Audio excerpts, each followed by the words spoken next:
Hello everyone, welcome to the Market Outlook. Gaurang Shah here from Geojit Financial Services. And the beginning of the week has been a stellar one.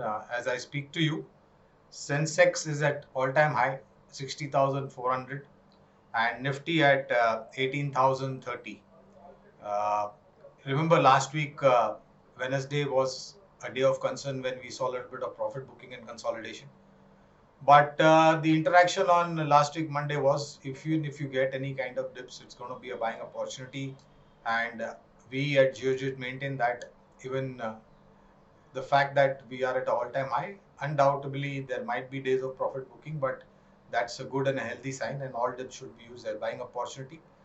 At the same time, friends, last week was the curtain raiser on Friday with TCS announcing its numbers.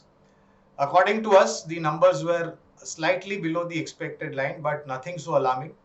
Uh, the management commentary was very strong in terms of deal pipeline, winning new deals, and at the same time, the outlook as far as the growth trajectory is concerned, not only for TCS but also for the entire IT sector. So we remain extremely positive, and our understanding is that this second quarter is going to be something that should deliver one shade better than what we've seen for the first quarter financial year, this financial year. Having said that, the only joker in the pack, or only point of concern, if you will, is the rising crude oil prices, and we are at virtually historical highs of recent time. As I speak to you, Brent is at $83.70 per barrel, and NYMEX is at virtually very close to $81 a barrel mark.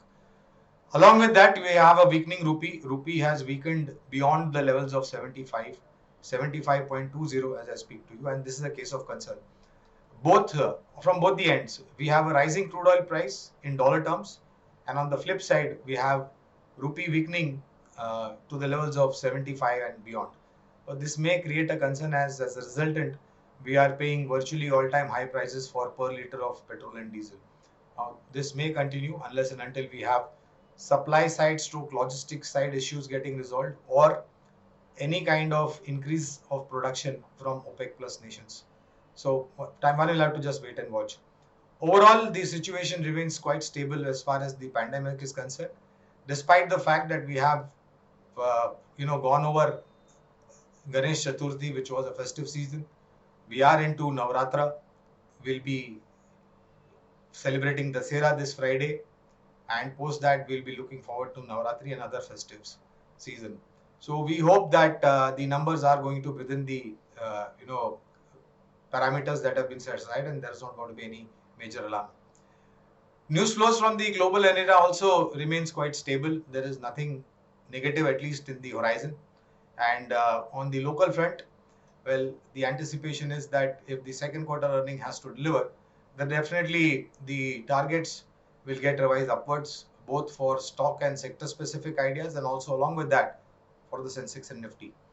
Uh, Banking, I spoke about banking a couple of times with an interaction with all, and the view at our end is that banking and finance will deliver much better set of numbers for the second quarter. And actually speaking, this Monday, first day of the trading week, we're seeing Bank Nifty or Nifty Bank taking lead from the front. And if that is some indication, then possibly we should expect better numbers. And along with that, the outlook in terms of second quarter CASA ratio, net interest income margin, uh, deposit run rate, everything has come out on the positive side. And along with that, most of the banks have also ended up paying higher amount of advance tax for the second quarter of this financial year. So that gives you an indication that there's a likely possibility that banking will deliver well. So my humble request is that look at banking stronger names, private sector names first, followed by State Bank of India, Bank of Baroda amongst the public sector banks, and strong NBFCs, of course, Bajaj Finance, Mahindra and Mahindra Financials, L&T Finance and Holding. There are a whole host of strong names as far as the NBFC world is concerned, where you should possibly be looking at. Take care, stay home, stay safe, go by COVID appropriate behavior, and I'll see you next week. Till then, bye bye, and thank you very much for your patience hearing. Bye bye.